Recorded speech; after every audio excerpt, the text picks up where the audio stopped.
खुलुमबाय लोगोफोर, आं दिनै दोंसे खन्थाइ लानानै फैदों। खन्थाइनि मुं अनजालि नों। खन्थाइखौ लिरदों अजय दैमारि आरो खन्थाइखौ आवरायदों जावलिया सिमां।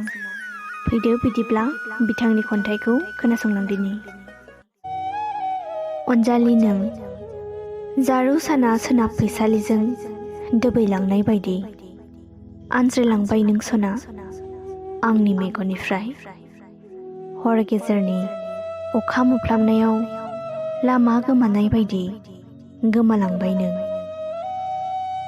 हर गेजेरनि सांग्रिमा जोंनाय सोरां बायदि आंनि जिउआ, सारअन्थाइ गावनाय बायदि आंनि संसारा। बेरे मोदै बायदिमोन आंनि मोजां मोननाया, खान्थाल आथा बादिमोन गोसो थोलायनाया।